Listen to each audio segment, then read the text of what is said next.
Good afternoon. Do you need all that protection? Absolutely. Okay. A few things at the top. Secretary of State Blinken will travel to Tokyo, Japan, and Seoul, Republic of Korea, March 15th to the 18th, to reaffirm the United States' commitment to strengthening our alliances and to highlight cooperation that promotes peace, security, and prosperity in the Indo-Pacific region and around the world. On March 16th through the 18th in Tokyo, Secretary Blinken and Secretary of Defense Lloyd J. Austin will attend the U.S.-Japan Security Consultative Committee, or 2+2 meeting, hosted by Japan's Minister for Foreign Affairs, Toshimitsu Motegi, and Minister of Defense Nobu Kishi. Secretary Blinken will meet with Minister Motegi and other senior officials to discuss a range of bilateral and global issues. Secretary Blinken will also meet virtually with business leaders to highlight the importance of U.S.-Japan economic ties and shared priorities, addressing climate change, securing supply chains, promoting and protecting emerging technologies, fostering digital trade, and recovering from COVID-19. He will have a discussion with women entrepreneurs on the challenges women face in building successful businesses. Secretary Blinken will also host a virtual roundtable with emerging Japanese journalists to discuss the future of the U.S.-Japan alliance, the role of a free press in promoting good governance and defending democracy, and the widespread benefits from advancing gender equity and opportunities for women worldwide. On March 17th to the 18th in Seoul, Secretary Blinken and Secretary Austin will attend a U.S. ROK Foreign and Defense Ministerial, or 2+2 again, hosted by the ROK's Foreign Minister Jung Wee-young and Minister of Defense Soo Ok. Secretary Blinken will meet with Foreign Minister Chung and other senior officials to discuss issues of bilateral and global importance. Secretary Blinken will also meet virtually with Korean youth leaders and host a virtual roundtable of emerging Korean journalists to discuss the importance of the U.S.-ROK alliance in promoting peace, security, and prosperity in the Indo-Pacific region and around the globe. Next, as we announced yesterday, the State Department has taken decisive action against violent extremism by designating ISIS Democratic Republic of the Congo and ISIS Mozambique as foreign terrorist organizations and specially designated global terrorists, or SDGDTs, for short. Seka Musa Baluku, leader of ISIS DRC, and Abu Yasser Hassan, leader of ISIS Mozambique, have also been designated as SDGTs under Executive Order 13224. ISIS DRC is responsible for many of the terrorist attacks across North Kivu and Ituri provinces in eastern DRC, and it's notorious in the region for its brutal violence against Congolese citizens, as well as against DRC military forces and U.S. peacekeeping personnel. Attacks attributed to ISIS DRC have killed more than 840 civilians in 2020 alone. ISIS Mozambique's violent extremist insurgency has wreaked havoc in the country's Cabo Delgado province and has killed more than 1,300 civilians. ISIS Mozambique's continued attacks have caused the displacement of nearly 670,000 persons within Mozambique. This designation is an important step in the global fight to defeat ISIS. The United States will continue to expose and isolate terrorists, disrupt their support networks, deny them access to the U.S. financial system, and do everything in our power to preserve the security of the United States. We remain decisively engaged with our partners to address security challenges and to advance peace and security in Africa. And finally, as you saw yesterday with Ambassador Jacobson's remarks at the White House press briefing and our media note, we are taking concrete steps to implement our comprehensive regional migration management strategy. The latest step involves reopening the Central American Minors, or CAM program, which reunites qualified children from El Salvador, Guatemala, and Honduras with their parents or parents who are lawfully present in the United States. As directed by President Biden, we have initiated the first phase of reinstituting this program, reopening applications that were suspended when the program was terminated in 2017. In doing so, we will provide a safe, legal, and orderly alternative to dangerous, irregular migration. During the life of the program, the United States has reunited nearly 5,000 children safely and securely with their families. The U.S. southern border, of course, remains closed to irregular migration, and we reiterate that we strongly discourage people from attempting this dangerous journey to the United States. The steps we are taking reflect our values as a nation and represent our continued commitment to ensure that we treat people with dignity and respect, and that we protect the most vulnerable people, especially children. So with that, Matt. Thanks, Ned. I got two brief ones just on to follow up on stuff that came up at the hearing the secretary had yesterday. Just on the first one, and I think this is going to be dispatched with kind of quickly. He was asked a couple times about Hong Kong situation there, and the last time the second time he was asked about it,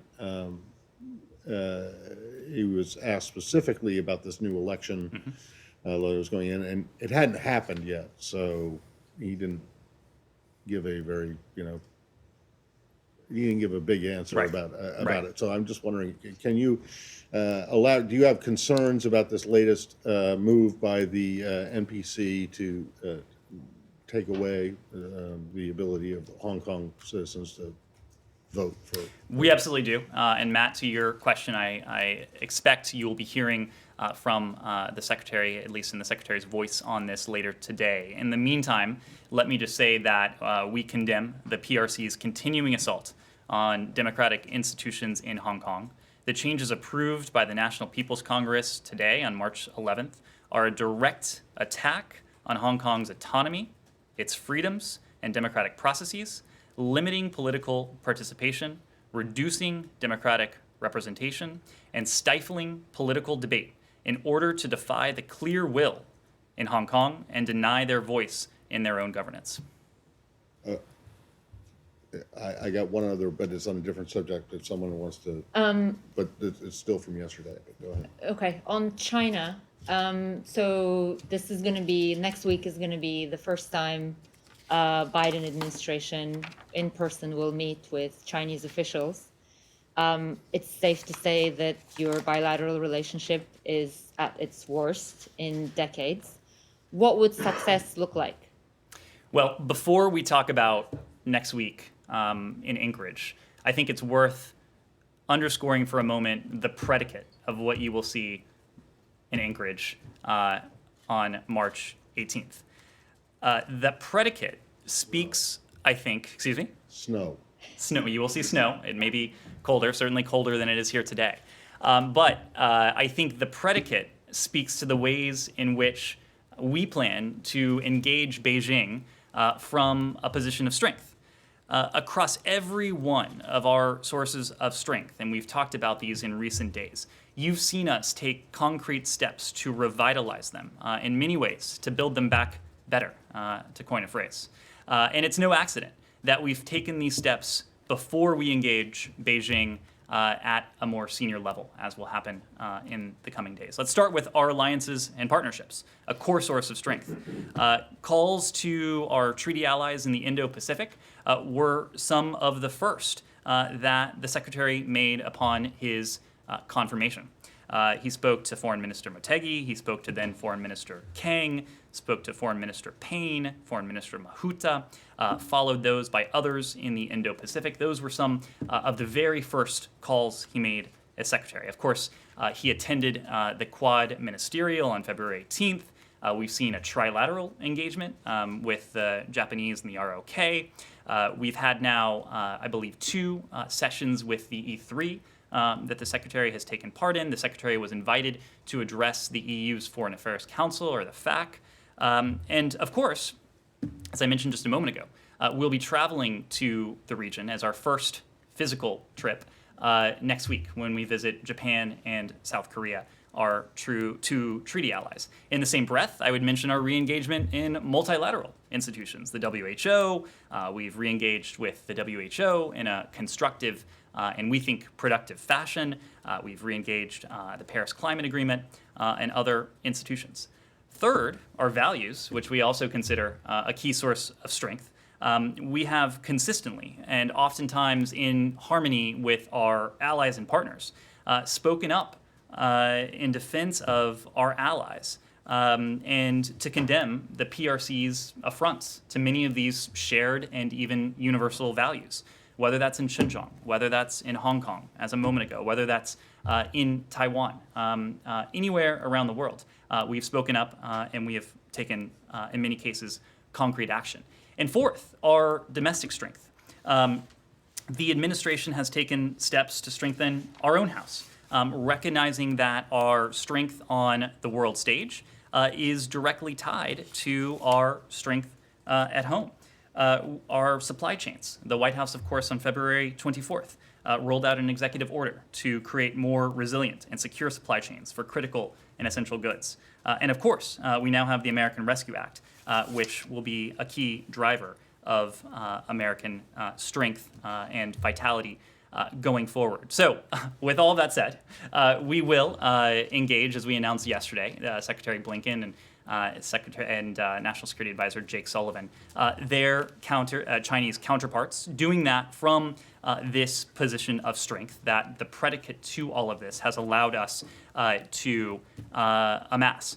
It will be there will be some difficult conversations, I would expect. We will certainly not pull any punches in discussing our areas of disagreement. But as Secretary Blinken has said, our relationship with Beijing is a multifaceted one. It is fundamentally competitive. It is adversarial in some ways. And there also are potential areas for collaboration. And so I suspect all of those elements will come up during these discussions on March 18th. Yes. The Secretary said yesterday that any follow-up engagement with the Chinese officials after Anchorage have to be based on the proposition that we're seeing tangible progress and tangible outcomes on the issues of concern. Can you describe a little bit what you're expecting after this first meeting and what would make you say, okay, we can have further meetings and engagement? And also to follow up on Hong Kong, you've been condemning and taking actions and sanctions for months, and yet China feels strong enough to change the Hong Kong electoral law. So isn't this the proof that you have very little leverage to make pressure on them? Good pressure. Well, when it comes to next week, when it comes to this bilateral engagement, what we expect is for Beijing to demonstrate seriousness regarding its own off-stated desire to change the tone of our bilateral relationship. As I said before, this will be a difficult conversation. We'll be frank in explaining how Beijing's actions and behavior challenge the security, the prosperity, the values of not only the United States, but also our partners and allies. Now, on the flip side of that coin, we also will explore avenues that for cooperation that are in our interest. When Secretary Blinken first spoke with Director Yang, when President Biden first spoke with President Xi, they made very clear that there will be areas for collaboration, or at least there will be the potential for areas of collaboration. But there has to be one common denominator. When it is in our national interests.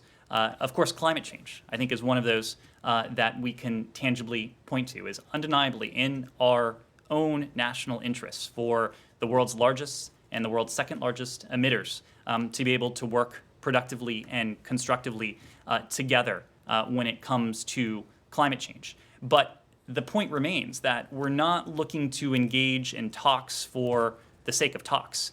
We are looking for Beijing, again, to demonstrate that seriousness of purpose, to demonstrate that it seeks to live up to its own off-stated desire to change the tone of the bilateral relationship. And Humaira made a point about the tone of that relationship, not only in recent weeks and months, but for years. China? Yeah. How would you characterize the current status of the U.S.-China relationship? Well, I would characterize it precisely how Secretary Blinken did. It is multifaceted. It is primarily and fundamentally a relationship that is predicated on competition. Our goal when it comes to our relationship with Beijing, our approach to Beijing, is to compete and ultimately to outcompete with Beijing in the areas that are competitive. And we've talked about them. The economic realms, the security realms are primarily competitive. There are, of course, areas in this relationship that are adversarial. And there are, as I was mentioning a moment ago, areas for potential collaboration. So I wouldn't want to attach one label to it because it truly is multifaceted. We are going to discuss those more difficult areas with the Chinese. I have every expectation that when it comes to those more difficult issues, Hong Kong, Xinjiang, Tibet, pressure on Taiwan, broader human rights abuses, the South China Sea, the Mekong, economic pressure, arbitrary detentions, the origins of COVID-19, other issues, I have every expectation they will come up. But that doesn't mean that these talks have to be purely adversarial or have to be purely predicated on issues of profound disagreement. I expect there will also be opportunities to raise potential areas for cooperation, again, when that criterion is met, when it is in our national interest. That was a pretty long list. I mean, what do you have to agree on? Rainbows? I mean, that list that you just gave to Kylie is pretty long. It is a long list, and it is a long list because it is a long litany of disagreements we have with the People's Republic of China. The point is that it is not just a litany that we have. The predicate that I was referring to earlier. Have a litany with you. Well, too. I'm sure they might, but my point was, Matt, that it is not just our litany. It is not just our list. We have spent much of the past 6 or 7 weeks, certainly the time that Secretary Blinken has been on the job, conferring with those partners and allies, comparing notes, setting those priorities, ensuring that our approach with our closest partners and allies around the world, including in the Indo-Pacific, but also in Europe, for that matter, that we have a calibrated, coordinated approach to the Chinese, allowing us to approach these talks from fundamentally that position of strength. Other questions on this? Yes. This is on China, it's on Egypt. Okay, let's finish out China, and I know we have a tight time frame today, so yes. Sure. It's not been too long since the Quad came back together in earnest in 2017, and it seems like a big deal to have this leadership level meeting so early on in the administration that you're having tomorrow. How central will the Quad be to your strategy on China, and what is the message that China should be taking from tomorrow's Quad summit? I missed the last part. Oh, and what's the message that China should be taking from tomorrow's Got summit? it. Well, the Quad, as it's known, the United States, Australia, and India and Japan, it was established not to counter one single threat or to focus on one single issue, but it was really established, and certainly how we seek to use it, is to showcase what democracies can deliver together, both for our own populations and for the broader world.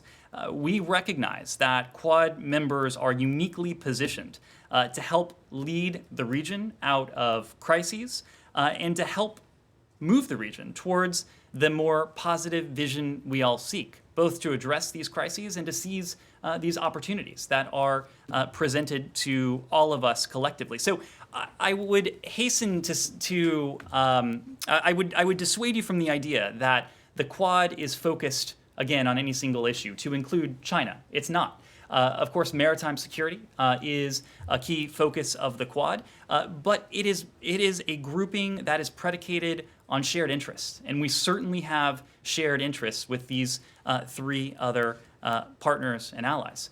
We have shared interests in standing up for universal values and rights. We have shared economic interests. We have shared security interests. We have deep people-to-people ties with all of these countries, and that's what the Quad is about. It's about more than any one particular challenge. Afghanistan. Anything else on China? We'll take one more China question before we move on. Yes. Thank you.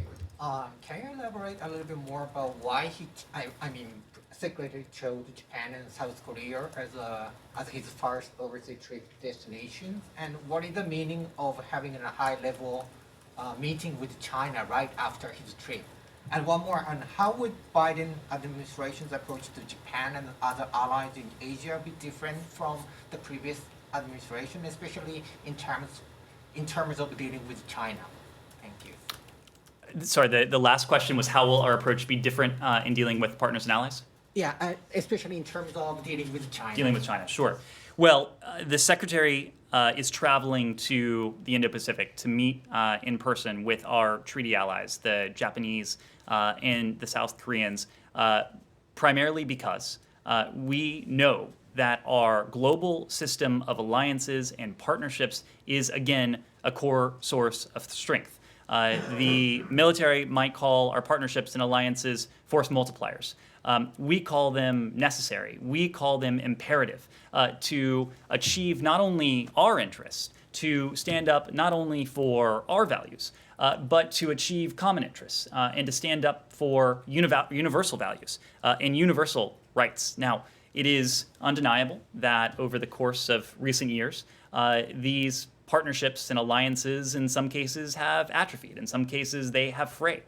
So Secretary Blinken, President Biden, Secretary Austin, they have all made a commitment to show both and to demonstrate both in word and in deed that our partnerships and our alliances are that we attach the value to them we say we actually do. And I think that is what this first physical trip demonstrates. Again, we have many common interests. We share many common values with these two partners.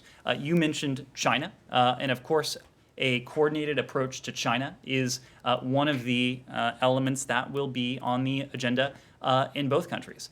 China, at the same time, is not going to dominate the agenda. We have a lot of business, we have a lot of challenges, we have a lot of opportunities to address with these close treaty allies, and it's precisely why Secretary Blinken is traveling there so early in the administration to begin those discussions. Yes. Yeah, on the Gulf, any comment on the Russian foreign minister tour in the Gulf and his talks in Saudi Arabia about acquiring S-400 missiles?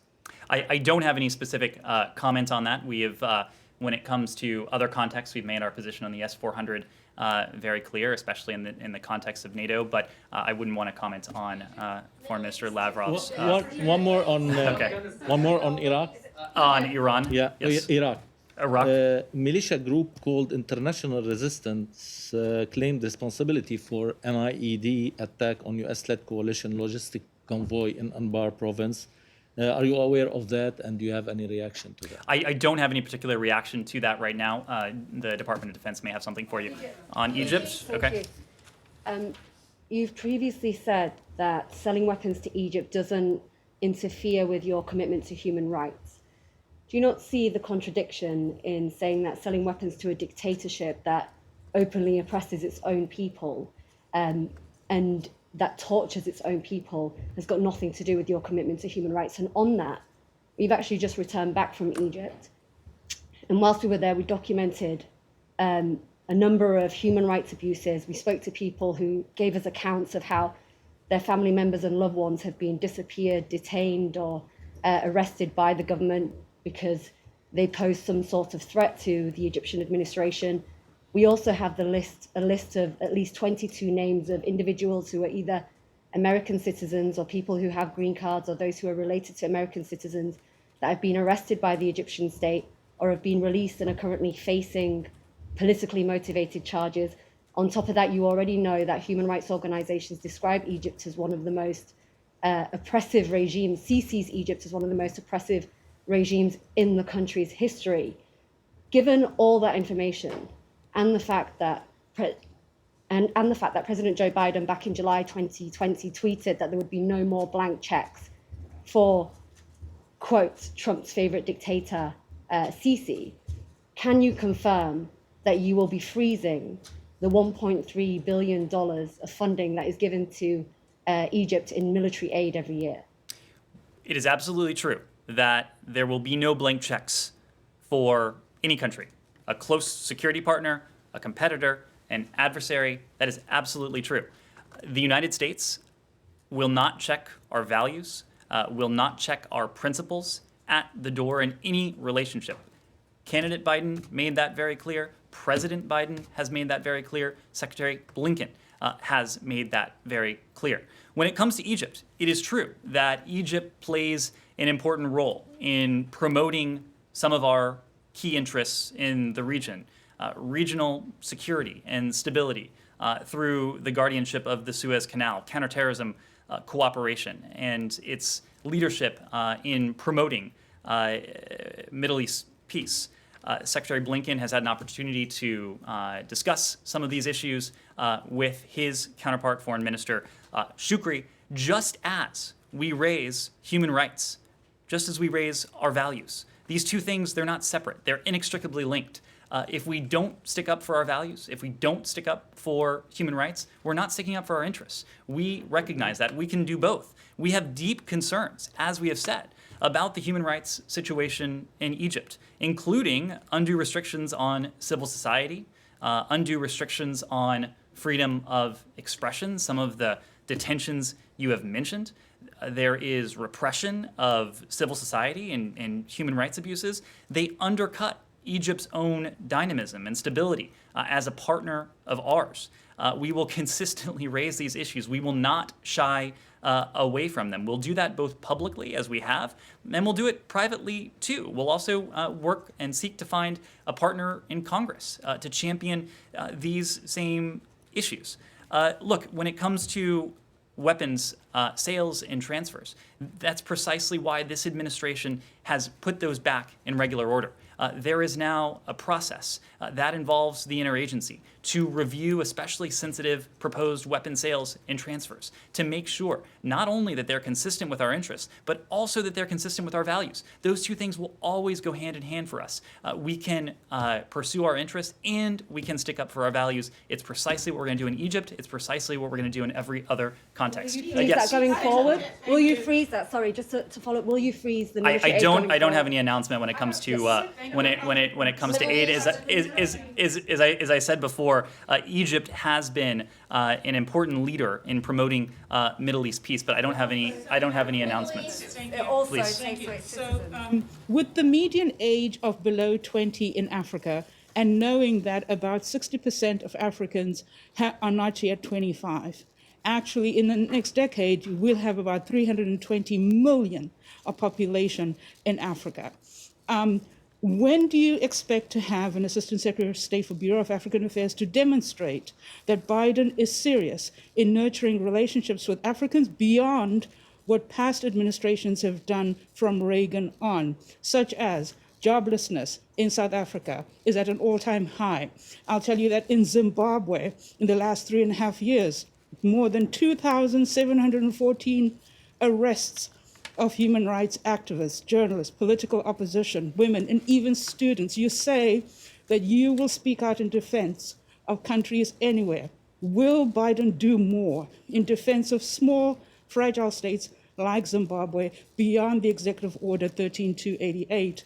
And anything more on maybe foreign direct investment for South Africans? This administration is committed to not only sustaining but also deepening the partnerships we have across the continent of Africa, all parts of the continent. We are committed to ensuring that we have an expert who will take the helm of the Bureau of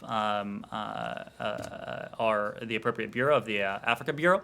As you may know, all of these nominations for assistant secretary positions across all of our regional and functional bureaus, they are nominees put forward by the President of the United States.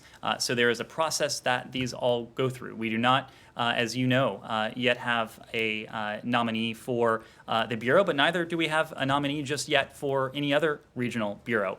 Given the process involved here, we're working very quickly. I know the White House is too, to see to it that some of these nominees are put forward in short order. But I expect when you see names attached not only to this bureau, but to our regional and functional bureaus across the board, you will see an elevation of expertise, of professionals, of people with deep experience. And when it comes to Africa, you will see that commitment reflected in the Assistant Secretary that's put forward and in the policies that this administration will put forward as well. Can I Yes. ask a China follow-up Thank you. question? Middle East. Can I ask a China follow-up question? Please, Middle East. go ahead, please. Middle East. Okay. But thank you to our colleague. We don't hear much about Africa here, so thank you for that question. On the Middle East, yesterday, Secretary Blinken was asked about the Abraham Accords and his willingness to profound those or make those deeper. And he said yes, it was a full-throated yes, that, we're really going to work on it. But then today we saw Netanyahu was going to go to UAE, that was canceled. So there seem to be a lot of issues still. My question is, what concretely are you guys doing to expand the Abraham Accords? Are you talking to Saudi Arabia, for example, about them recognizing Israel? Could you tell us a little bit about what concretely you're doing? Thank you. Absolutely. Well, when it comes to Prime Minister Netanyahu's travel, we refer you to the government of Israel regarding his travel. As we have said, as the Secretary said yesterday, we welcome, we support the normalization agreements between Israel and countries in the Arab and the broader Muslim world. It is something that we will seek to build on. It is something that we have welcomed from the previous administration, and something, again, we will seek to build on going forward. We have discussed it in the bilateral context with some of our partners in the Arab and Muslim world. It is something that we have discussed with the Israelis. I wouldn't want to get ahead of private conversations at this point, but I expect before too long, you will be in a position to say more, and you'll be in a position to see more about how we are going to build on that. From the Saudis? I wouldn't want to get ahead of that. Okay. Can you give us an update about Special Envoy Special Envoy Zalmay Khalilzad trip to Doha? Any readouts about his latest meetings there? How long does he plan to stay there? And on a related note, on the announcement by Russia that it will host a conference next week, would the US government consider participating in that conference? And also, I have another question about Yemen. Yesterday, the secretary said that he stands strongly with the fact to deal with the Houthis. And in this regard, is there any update about Special Envoy Linder King trip to the region? And can you confirm whether he is still in the Arabian Gulf or whether he returned to Washington? Okay, lots of questions there. Let me start with the last one. Special Envoy Linder King has returned from his trip. I expect we'll be in a position to share additional details of that trip later today. As we said earlier in the week, Special Envoy Linder King did have an opportunity to engage with all of the GCC countries during his time in the region. He visited all of them with the exception of Bahrain. On the way over there, on the way over to the region, he did have a phone conversation with his Bahraini counterpart. He also visited Jordan, and I believe it was Jordan from which he traveled back to the United States and is now back in Washington, D.C. And I expect we'll have additional details to share of that travel after the briefing. When it comes to Afghanistan, you mentioned the Russian proposal. It is fair to say that we recognize Russia, as well as other countries in the region. We recognize that they have an important stake in a secure and stable Afghanistan. We have met in the past with Russia in support of the Afghanistan peace process, but we don't have anything to announce at this time when it comes to any meetings. But this also gets to the point that we have been talking about. And that is the point that Afghanistan's neighbors, other countries in the region, have a role to play. They certainly have an interest in a peaceful, in a stable Afghanistan. And that is precisely what we are, and Special Representative Khalilzad is in the region now in Doha, seeking to bring about. He's focused on bringing and achieving progress on a political settlement and a comprehensive ceasefire towards that end. He's looking at ways to move the diplomacy forward. And as we have said, he has shared ideas with Afghans on both sides, with both negotiating parties. Any proposal that the United States would endorse, that we would get behind, has one requirement, that it be Afghan-led and Afghan-owned at its core. We believe that is an essential component to a just and durable peace. We recognize that for any peace to be durable, it must be just. and for any peace to be just, in many ways, it must be durable. So that's why we've never sought to be prescriptive. That is why you see the SRAR in the region offering ideas, seeking to support the dialogue, the intra-Afghan negotiations that is taking place. That's precisely what he's been doing in Doha. I don't have an estimate as to how much longer he'll be there, but as long as it's productive for him to be there, to be engaged in that, he will. Yes? Just a quick question on Egypt. Have you made a determination yet about whether the former Prime Minister Hazem al-Bablawi has diplomatic immunity in the lawsuit that has been filed by Mohammed Sultan? Mohammed Sultan being the American Egyptian citizen who says that Mr. Bablawi oversaw his torture when he was imprisoned in Egypt. The former administration, the Trump administration, determined that Hazem al-Bablawi did have a diplomatic immunity, I think, as you know, but that was put on hold by the Biden administration, and you set a February 26th deadline for determining whether he was immune from prosecution. Have you made a determination? I don't have any update for you there, but if we have anything to share, we will. When it comes to Mohammed Sultan, of course, we spoke out against the outrageous detention of his relatives. I understand his cousins have been released from Egyptian custody. Obviously, that's something that we welcome, but I don't have any update for you when it comes to the former foreign minister at this moment. Rich? David, on Cuba, the White House says a policy shift with Cuba is not a top priority for President Biden. Does that mean that the administration finds value in the current policy, or is it quite literally just not a top priority and something that you imagine you'll get to later? It is a policy that we are reviewing. Secretary Blinken spoke to this yesterday. He spoke to the core principles that animate that review. First, support for democracy and human rights will be at the core of our efforts because we believe it is the means to empower the Cuban people to determine their own future. And second, as we said before, we also know that Americans, especially Cuban Americans, are in most cases, the best ambassadors for freedom and prosperity in Cuba. We are committed to both of these principles. Our review is being animated by both of those principles. We've also committed, and you heard this from Secretary Blinken up on the Hill yesterday, to consult closely with members of Congress as we undertake this review.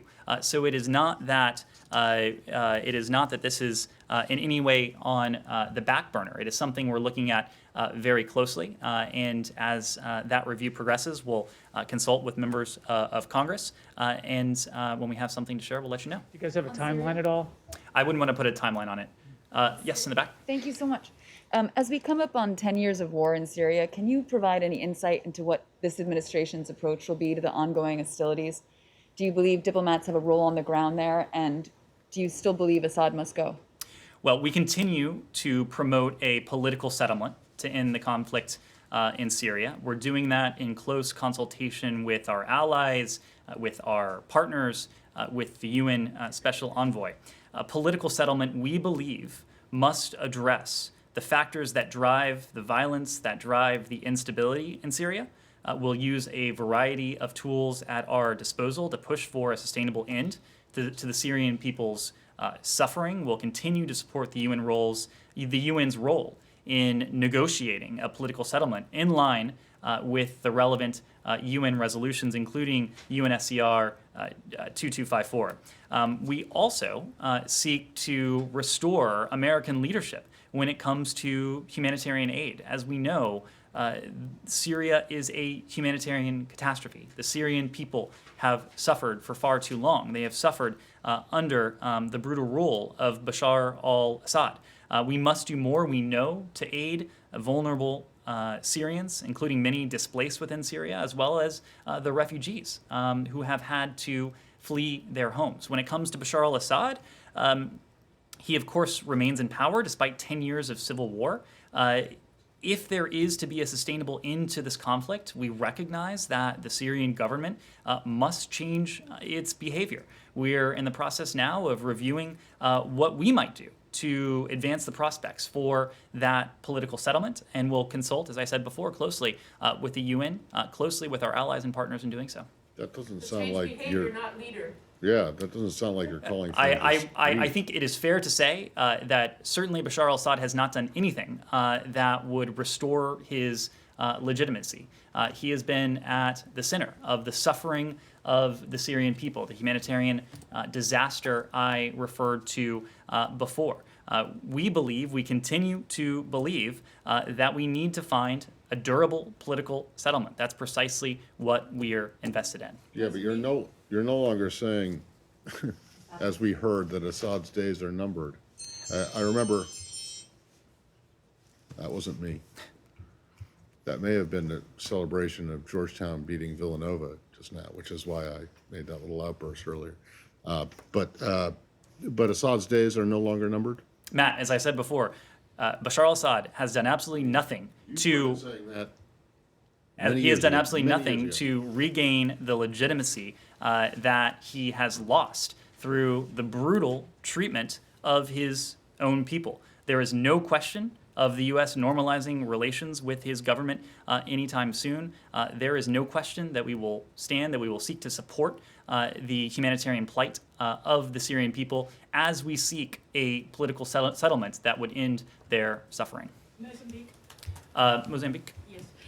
Beyond the designation yesterday of Abu Yasir Hassan, do you plan to do something about what Amnesty International has called patterns of abuse by Mozambique security forces who have had torture, ill treatment, and extrajudicial killings, and some of these serious abuses by private military companies that have ties to Zimbabwe and Russia? And in this meetings with the Quad, will Africa play a role, since many countries in Africa are taking the look east approach and increasing their relationships with China and Russia, where some might point a finger to the United States and say that you are lagging behind? Thanks. Well, we will continue to engage Mozambican authorities on the importance of respecting human rights and fundamental freedoms. We will urge the Mozambican government to investigate allegations of human rights violations and abuses, and we will urge them to hold the perpetrators of any such abuses accountable. Any such allegations threaten the government's ability to combat violent extremism. In this sense, it is not only consistent with our values, but also consistent with our interests that Mozambique do everything it can to investigate and to ensure accountability for human rights violations. I've said this in the context of this briefing already, but respect for human rights remains at the forefront of our cooperation with countries around the world. That includes the government in Mozambique. We will, of course, there is the Leahy Law. It's the law of the land here. And we provide assistance to foreign security force units, only those that are fully vetted and where there is no credible information that the unit has committed a gross violation of human rights. Ethiopia? Sure. Yeah, when the Secretary mentioned yesterday acts of ethnic cleansing committed in Western Tigray, was that a formal determination by the State Department? And if yes, how was it reached, and by whom do you believe they were committed, and what does that require in terms of action and sanctions or Well, the Secretary response? did speak to this yesterday. He spoke to our grave concern about the reported atrocities and the overall deteriorating situation in the Tigray region of Ethiopia. We strongly condemn the killings, the forced removals, the sexual assaults, the other human rights abuses by several parties that multiple organizations have reported in Tigray. Yes? Hey, but you mentioned ethnic cleansing. Was that a determination? Was that just... What the Secretary said is that acts of ethnic cleansing took place in Western Tigray. He made clear it's unacceptable. Ned, on Lebanon, a French foreign minister has said today that time was running out to prevent Lebanon collapsing, and that he could see no sign that the country's politicians were doing what they could to save it. And he added, I would be tempted to qualify Lebanese politicians as guilty of not helping a country in danger. Do you share his concerns? We are concerned by developments in Lebanon and the apparent inaction of Lebanese leaders in the face of multiple ongoing crises. The Lebanese people, we believe they deserve a government that will urgently implement the necessary reforms to rescue the country's deteriorating economy, We know that the Lebanese economy is in a state of crisis because of decades of corruption and mismanagement. Lebanon's political leaders need to put aside their partisan brinksmanship. They need to change course. They need to work for the common good, the common interests of the Lebanese people. As the International Support Group reiterated in its statement today, quote, Lebanon's leaders must no longer delay the formation of a fully empowered government capable of meeting the country's urgent needs and implementing critical reforms. The international community has been very clear that concrete actions remain absolutely critical to unlocking longer-term structural support to Lebanon. Are you planning to put any pressure on them to do so? Well, we have demonstrated a long-term commitment to the people of Lebanon over decades, and we will continue to stand with them. We would not want to do anything that would, in the first instance, add to the plight of the Lebanese people. Just one more in Iran, Yes. and also related to oil. Is the United States aware that Iran has been quietly moving around record amounts of crude oil to top client China? And also, India's refiners are adding Iranian oil to their annual import plans, all in the anticipation that the U.S. sanctions will soon ease. The previous administration was enforcing these sanctions super strictly, going after shipping industry, calling captains of tankers and all that. So first, are you aware of this rise in the oil shipments? Are you worried about this? And is this like your way of giving Tehran the breather that it wants ahead of these talks without actually removing the sanctions? I don't have a full accounting in front of me of the movement of oil in the region. I think the broader point, however, is one that is worth stressing. And the Secretary actually noted this yesterday. We will not offer any unilateral gestures or incentives to induce the Iranians to come to the table. If the Iranians are under the impression that absent any movement on their part to resume full compliance with the JCPOA, that we will offer favors or unilateral gestures, well, that's a misimpression. If and only if Tehran comes to the negotiating table, would we be in a position, would we be prepared to discuss proposals that could help push both sides back on that path of mutual compliance to the deal? Ultimately, that is where we seek to go. Compliance for compliance. If Iran returns to its full compliance with the JCPOA, the United States would do the same. As I have said before, that would be a necessary but insufficient development. Insufficient because we would then seek to lengthen and strengthen the terms of that deal, using it as a platform to negotiate follow-on arrangements to address these other areas of profound concern with Iran's behavior in the region. Thank you very much. Wait. I had a couple here. Yeah, I'm sorry. Did someone ask about Burma? Because I missed it if we didn't. We did Right? not. There's still a problem in Burma, right? There is. Something that you might like to address from the podium? Well, I don't know.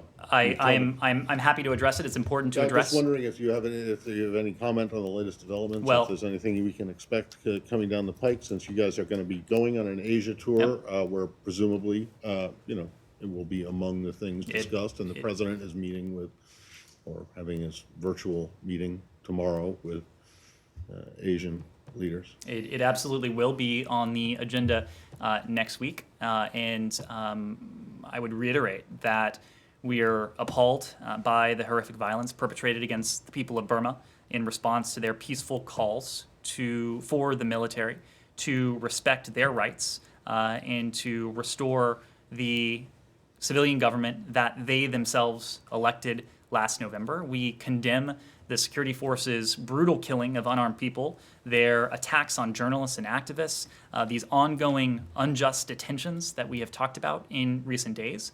We condemn the attempted media blackout and efforts to silence the voices of the people by revoking the licenses of several local media organizations. We're deeply concerned about the increasing attacks on the freedom of expression, including for members of the press.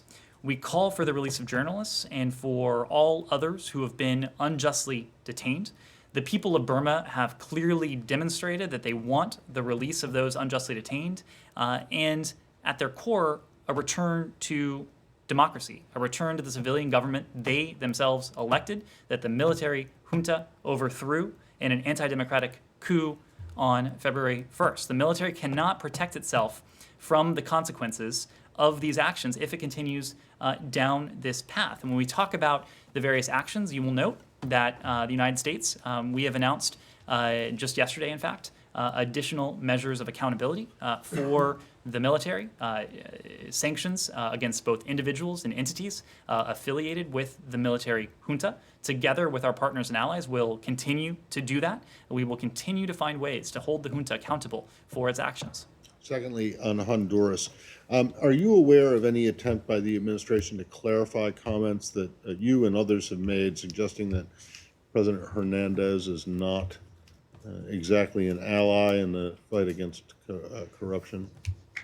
I am not aware. There are some reports that there was an apology made to the government of Honduras because of some comments that were made. What I spoke to remains the policy of the United States government. We know that corruption, that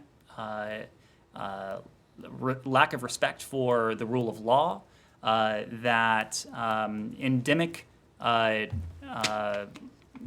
lawlessness in some cases, that it is ultimately not only not in the interests of the people of the region, but it has reverberations for the United States.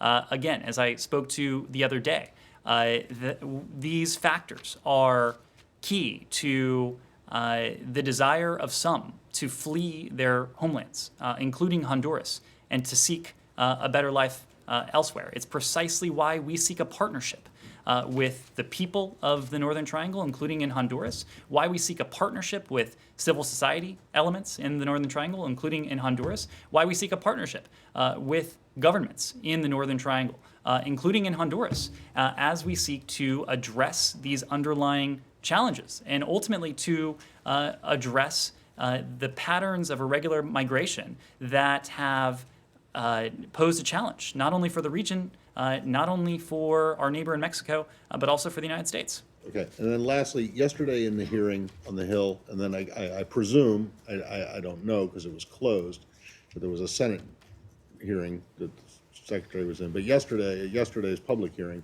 the issue of Nord Stream 2 came up several times. And the Secretary said several times that you guys were still looking into what other sanctions could be applied under the PISA and PISCA laws. And I'm just curious if there has been any further determinations made on that since your report that came out, considering the fact that the Danish Maritime Authority has actually identified at least 3 other ships that are working on the pipeline, which would be sanctioned. They should be sanctioned under U.S. law. I mean, they publicly identified them, and so I guess my question is, why haven't these other ships been sanctioned? And because they haven't, I mean, is this something that's in the works? Matt, I'll read you what Secretary Blinken. You didn't need to repeat what he said at the hearing yesterday. But I think it's important. He made the point, and he said, "I've been on the job, I think, 5 weeks. The pipeline is 95% complete. It started construction in 2018. So I wish we didn't find ourselves in this situation with a pipeline that's virtually complete." All that notwithstanding, the President of the United States, Secretary Blinken, others in this government have made this administration's view unambiguously clear that Nord Stream 2 is a bad idea. It goes against Europe's own stated energy interests.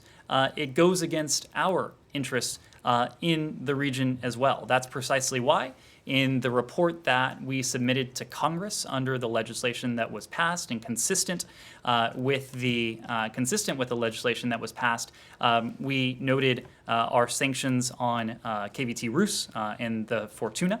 As you know, Matt, these reports are due to Congress every 90 days. During that 90-day period, we will continue to evaluate the pipelaying activity that is ongoing in the region. If this activity meets the threshold for sanctions, I have no doubt, you should have no doubt, that this administration will follow the law. And if the law states that entities should be sanctioned for their pipelaying activity, I suspect you will be hearing more about that from us. I will have no doubt. Thank you very much. Appreciate it.